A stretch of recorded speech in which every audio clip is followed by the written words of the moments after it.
Okay, guys, check this out. So, this is a little art studio, just beginning. It's like in the process of moving, right? This is actually our old gym on the main floor, and the gym is going back down into the basement, and this will become an art studio. So we are in the process of remodeling, and I love to do art. I'm not an artist. Well, you know, I don't paint very much, but my brother was a great artist, and I am a lover of awesome artists. Shout out to Ali Omeric, best arm wrestling artist there is. So I just got back from Texas down in Austin. It was a lovely trip. Lovely. I've been meaning to go to Austin for such a long time. Last time I went to Austin, we went to this place. It was filled with arm wrestlers. Like 300 people showed up in this tiny little place. Incredible night. I feel like I arm wrestled the last 6 days, pretty much most of Texas. There were a couple guys I missed, but I pulled a lot of you. I'll say that this big dude named Mark wins the prize. This dude, you can see him on the video. Anyways, today we paint the picture. I'll try and tell a story. It is inspired by my trip to Austin. So.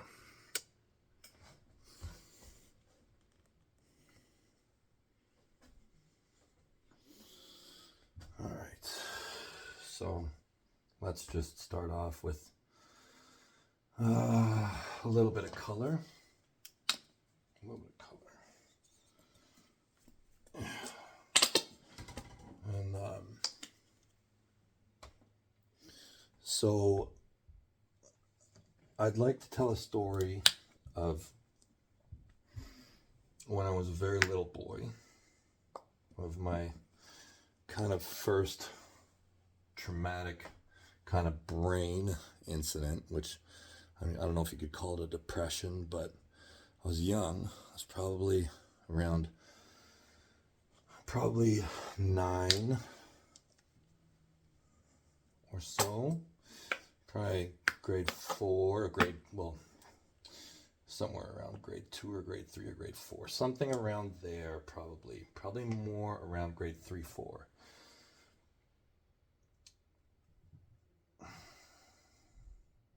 And where all of those thoughts kind of led to, and what they represent as kind of a driving force in my life, and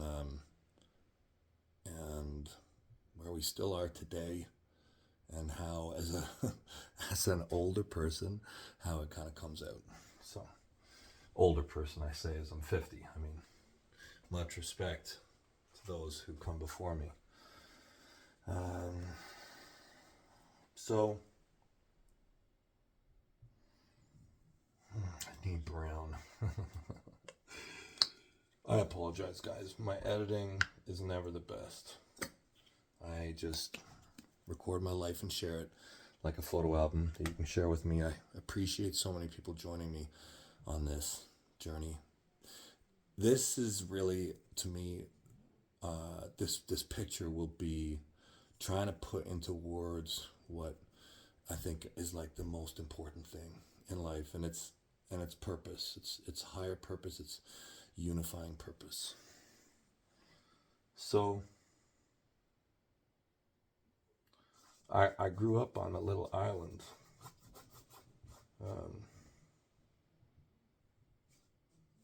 I was born in Victoria, Canada, but my earliest real memories are from the island. We moved there when I was like 3, and we had a big, beautiful farm on Lake Ontario, on a place called Big Island, the North Shore of Big Island. And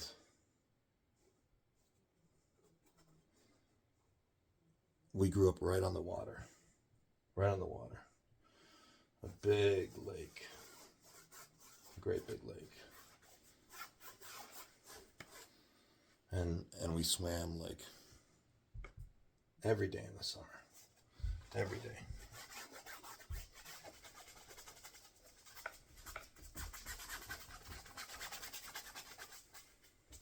I used to dive. But I remember even right at the very, very beginning, of me going to the water, one of my most amazing memories was going fishing with my mother for the first time. We were out down by the water, out on the rocks. It was a rocky shore.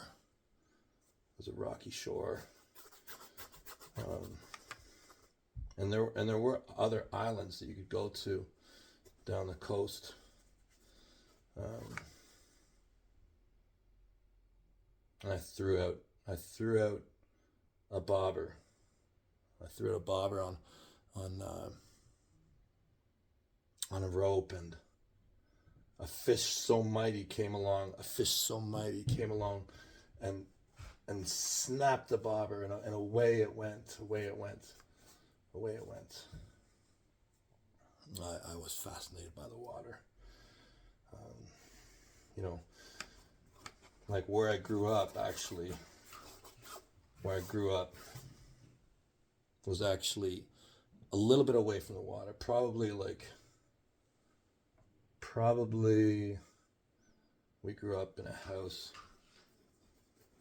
And had a barn, and we would walk down to the road.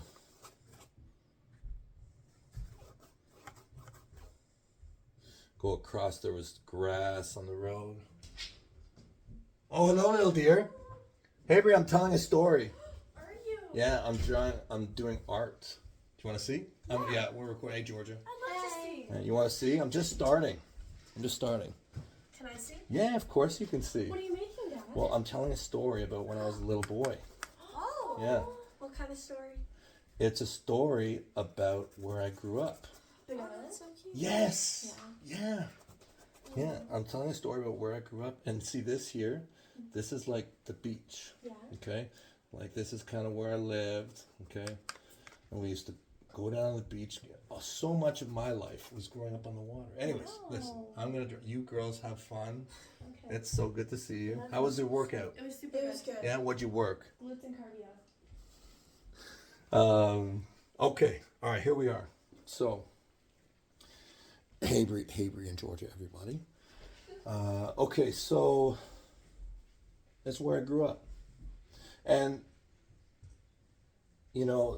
back then, I mean, we could dive for little clams. I would catch perch. I was catching rock bass in the summer. All the kids today on their phones and everything. It's not really true. I know that there's lots of kids out there who grow up, and parents, I think you should do your best to keep them that way. Grow up in the summer on a farm. Nothing, isolated, no phones. Let them run in the wild. That's what my parents did to me. You grow in a vacuum, they used to say. So, the beach was a wonderful place where I lived. Wonderful place. Filled with incredible life. And I used to go hunting for carp there. I was so mystified by these carp that used to breed in the swamps in front of my house. As I grew older, I chased them with all sorts of things, but I remember the first time I caught a carp. It was one of the greatest days of my life. I dragged him up.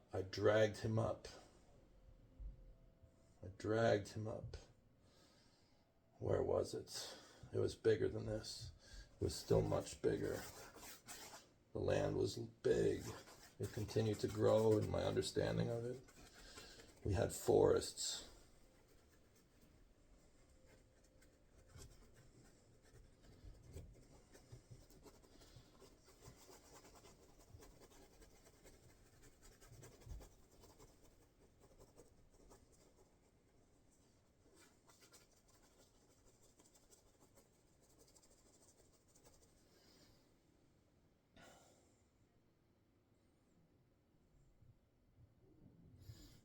And life was wonderful. And then it's strange with development and children. The house that I grew up in, my parents didn't teach me religion. Although you could say we are of religious descent. We had Christmas, Easter. We read the Bible at Christmas. We did not go to church. My grandparents claimed to be scientists, and my father couldn't give a shit. So we were a scientific family. My father actually read a little bit too much Nietzsche, but anyways, it was a scientific family. And as you age, you come to realize that religion and science are very, very closely intertwined, and so you must forgive me with my language. I speak as respectfully as I can when I articulate my ideas. But came a time of great darkness for me when I was 10. Great darkness, overswept me. I think I'll need a bigger brush.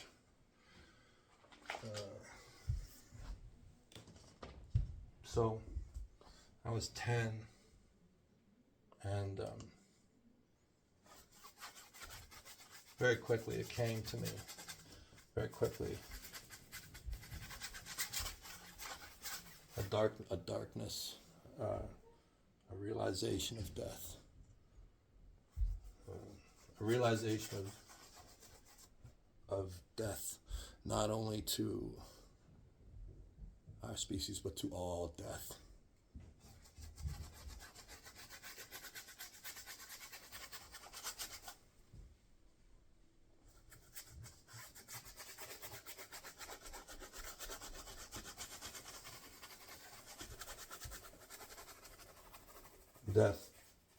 Death covered the ocean.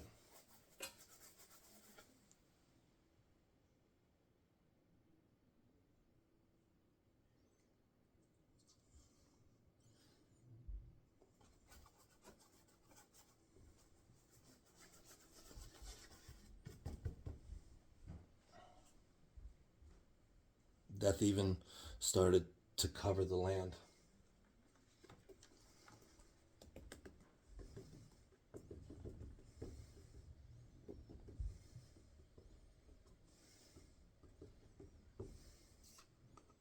Death covered the land.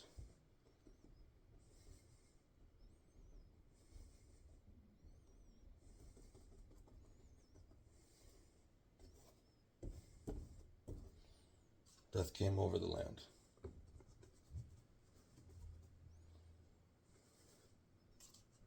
Not much of the land was left.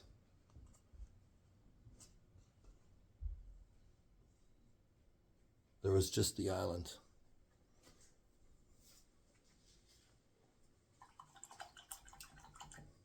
And every day I understood that no matter how fast we ran, we could not escape the black hole.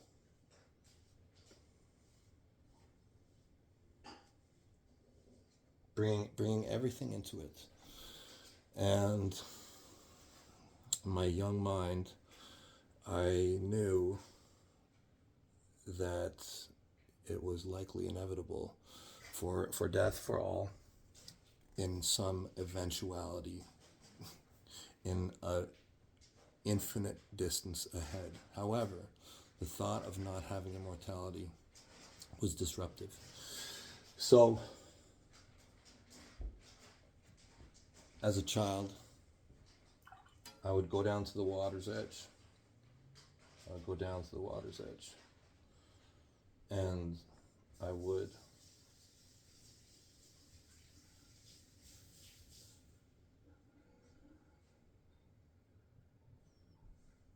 start fires.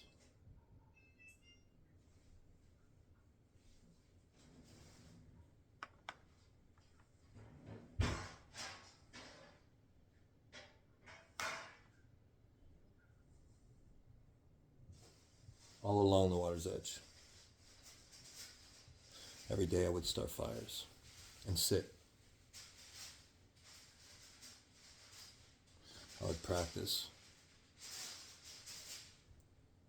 I would see how fast I could start fires.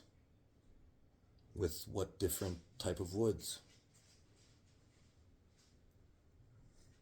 Experimented with gas.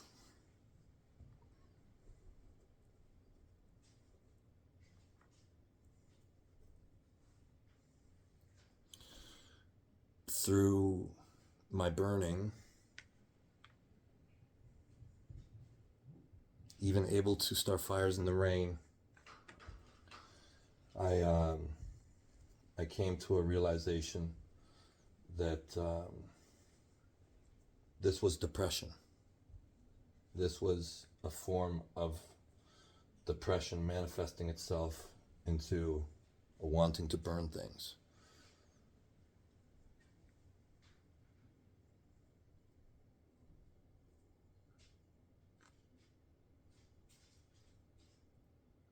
And it was not for some time until I realized what this was, and I completely stopped doing it. But during this time, during my depression, I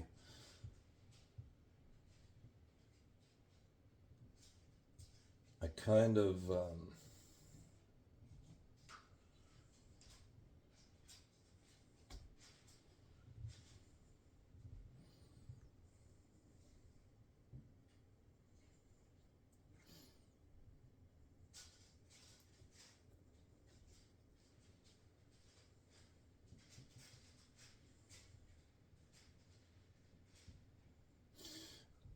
I realized that we couldn't give up.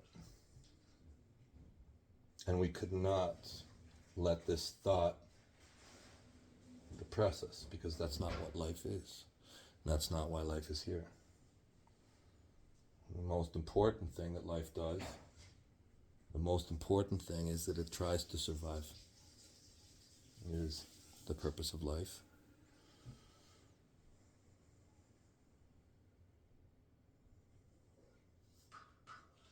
On this beautiful planet that we have, right? For starters. It's a beautiful planet. Wonderful place. Do we not have the greatest planet that we have somehow inherited as humans or whatever? And I know that we share this planet with many things, all that make it so special. Beautiful planet.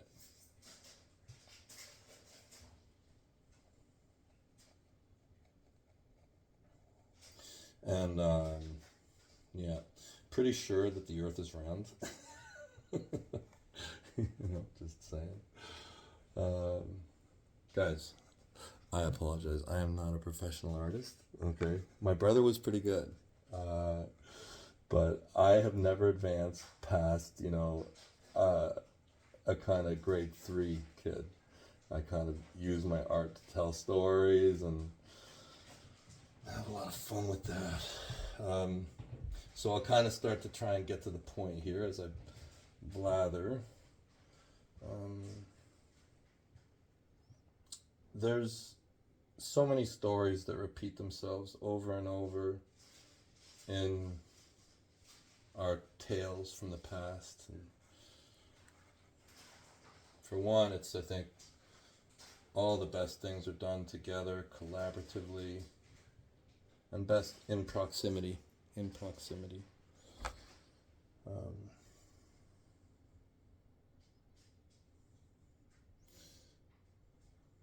Maybe in some very bad way of drawing, you can see my attempts. Oh, this is so wrong. Anyways, let me try and fix this.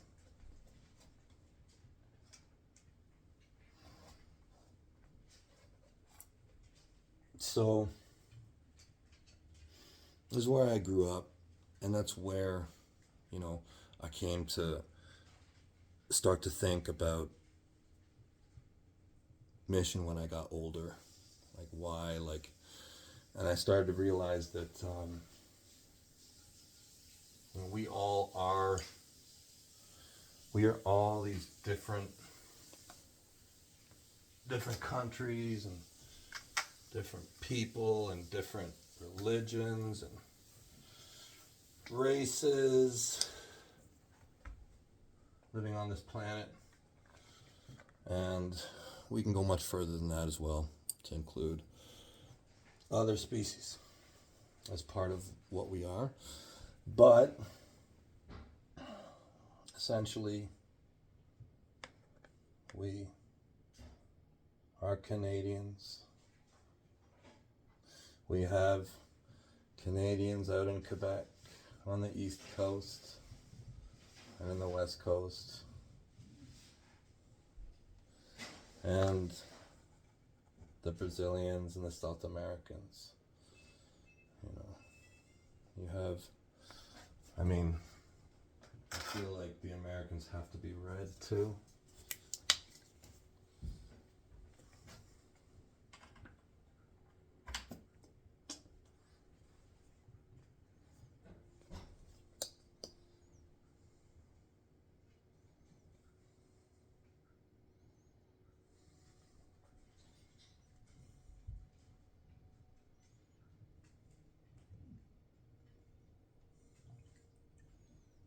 Just a small little planet. Just a small little planet is what we are, in a vastness, in an infinity. And our purpose, of course, is we must go further, right? Our first purpose as life, we must continue to grow, expand. And what that means is we must unify and bring our best forth, as if it is possible, if we are truly allowed to flower,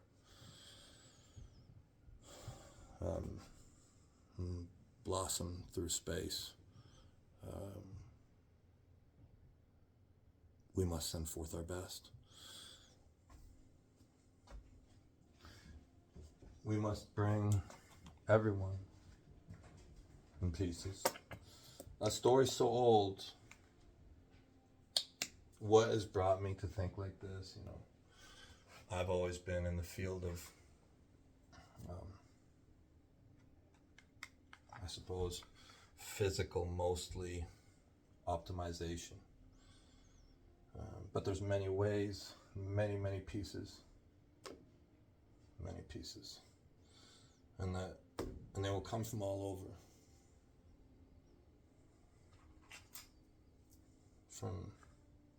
From all over the globe.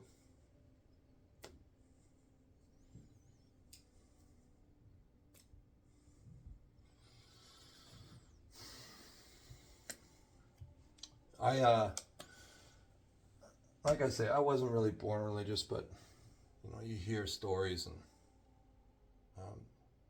what happened in Bethlehem with the star and the Immaculate Conception and Mary, and there's truth to all of it. It's all true.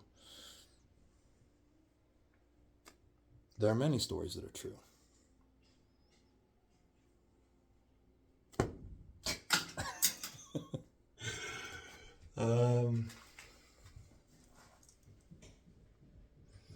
And one of the stories is told backwards, depending on what you believe, but what Jesus came from heaven. He is the result of a flower, or whatever word you want to use.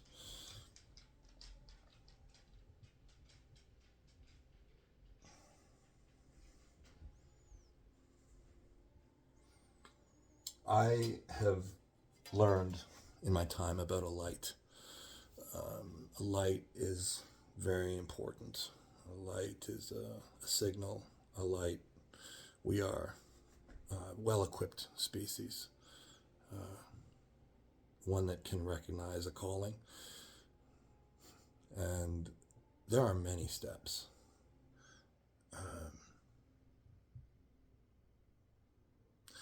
Anyone with the power to put forth our best that's a calling.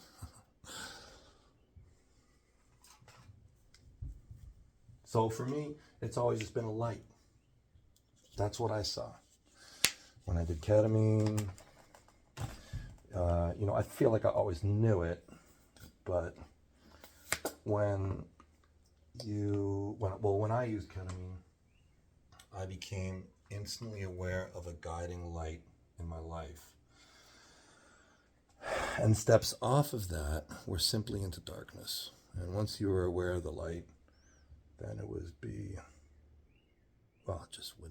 no reason not to follow it.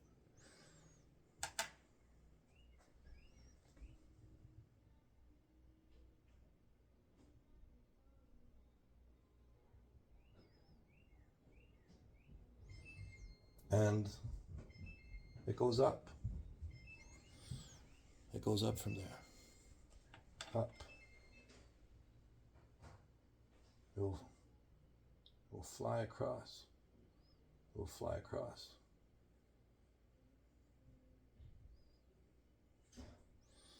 Like a beautiful plant that simply cannot be killed.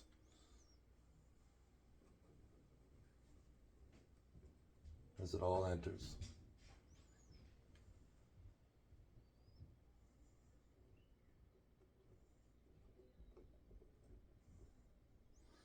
All the colors coming together in great concentration. Hey, buddy. Where's everyone? Hey, Milo. Hey, I'm drawing a picture. Oh, are you? Yeah, I'm getting to the final part. Recording? Yes. Yeah. And so then, basically what there is there's a union. There's a union of people.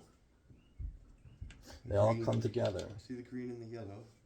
Yes, there's green, yellow. There's many colors. They're all.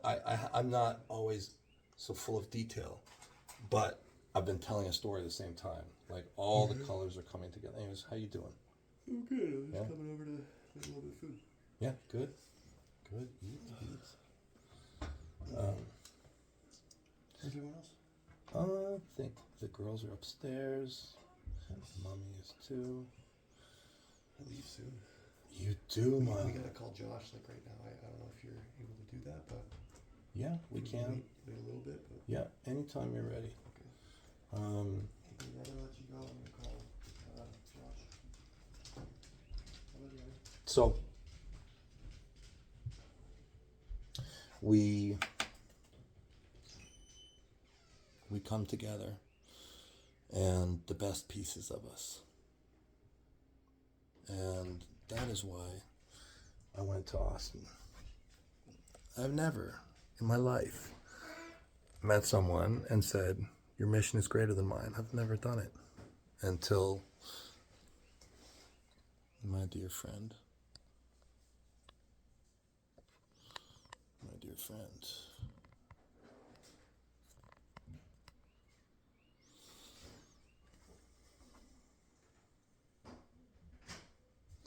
And, it all starts to spiral together, this light as it goes out.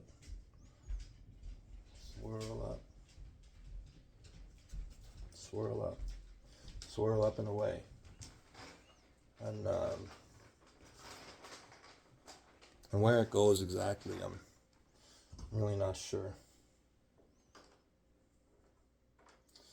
But in the distance, for reference, just so it's understood what it would have really been a metaphor to, is just a seed. Seed in the wind.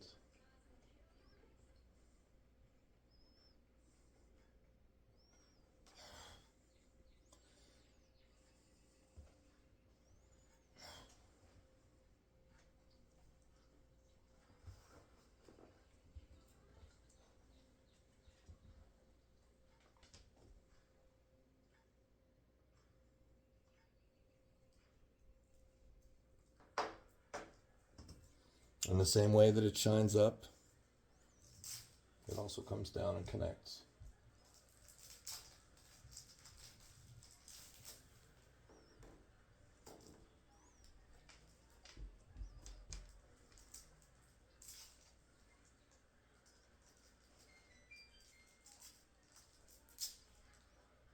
Till we fully join.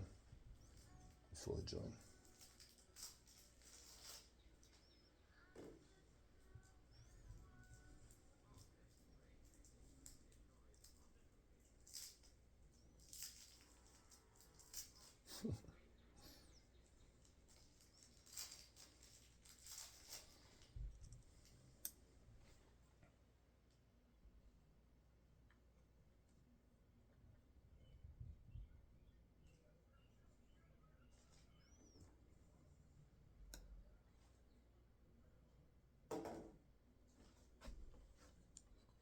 Thanks for a great week, Austin.